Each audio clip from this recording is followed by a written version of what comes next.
Hi, so good to be back. Wow, I hope you all had a great and Merry Christmas and wonderful time with all of your family, your friends, and all of your loved ones. It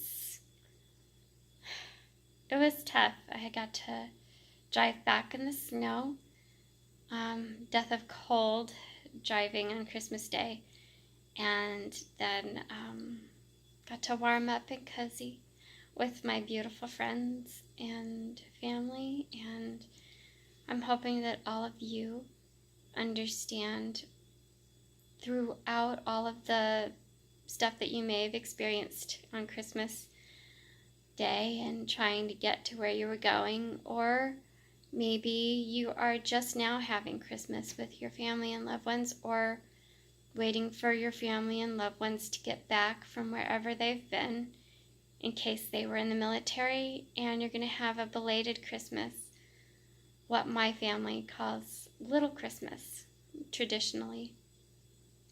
If so, you went through some formal type of heartache, or you got to listen to others who were having great, and you feel that you're being rejected by God. Sometimes we think that, and sometimes we think that that's what we're experiencing, but really we are learning from each other, and it's my hope that all of you are learning something incredibly beautiful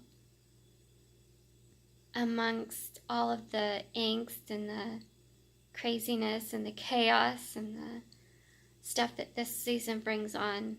It's my hope that you are continuing to read on down into past Luke chapter 2 after reading the rest of it, and then reading on to the rest of right underneath that, when the beautiful people bearing gifts, the beautiful 3 men who bear gifts of gold, frankincense, and myrrh for Christ, and warned Mary and Joseph again that the kings were sending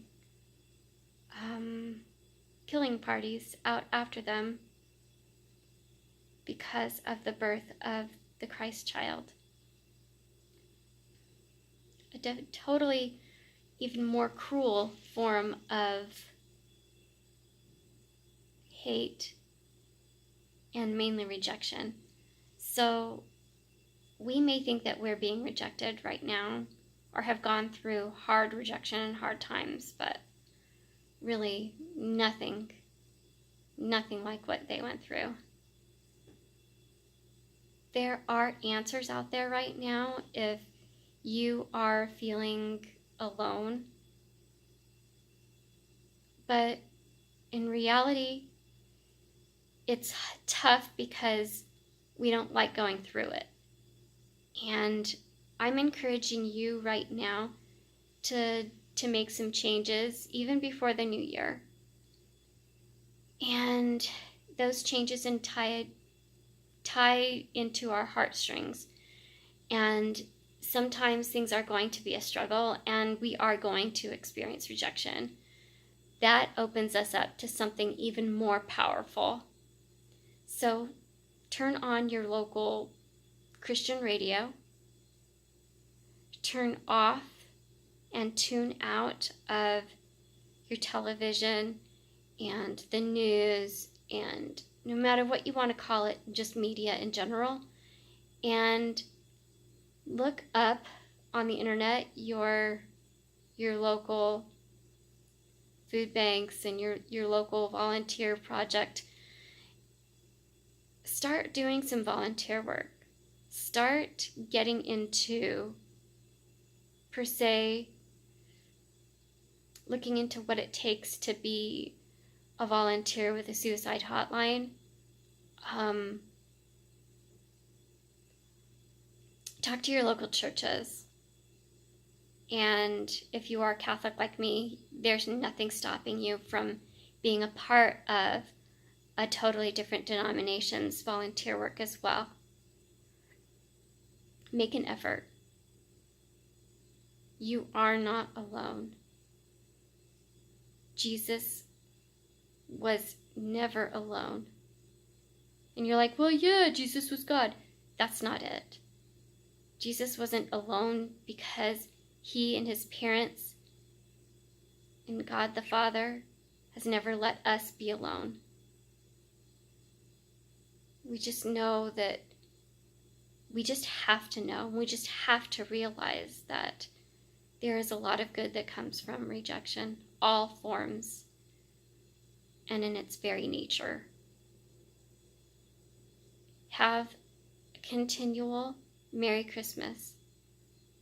And if you are experiencing something that goes even beyond what we're discussing right now, get help.